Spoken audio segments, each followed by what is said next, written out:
During last night's JV basketball game. Now, we've been following Ty DePauli's story.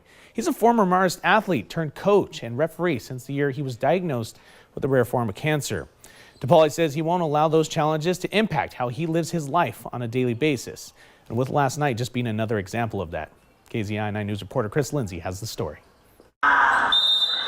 The Marist Catholic Junior Varsity boys basketball team took on Cottage Grove. And though it was a regular season game, the head of Lane County referees, Mike Whitty, says the spirit in the building was higher than usual. It was a lot of fun. Really enjoyed being out there with him. That's because many of the people in attendance were there not only to support the players, but one of the referees as well. His name is Ty DePauli. I'm proud of him. He's a fighter. He's battling. DePauli is a former Marist athlete. His fellow referees sported shaved heads to show solidarity for Ty's fight against an aggressive form of cancer.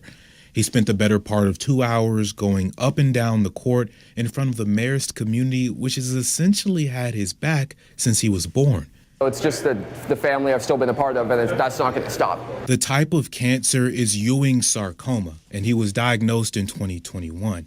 At one point, several months went by with just routine scans and a few cleanup surgeries as opposed to full-on treatment. And then we get to this fall, we find some nodules in the lungs that are cancerous. From that point on, he began 2 forms of chemotherapy and a clinical trial drug, all while carrying on with all of the things he loves to do. I was still coaching football this fall. I'm still reffing. I'm still coaching baseball this spring.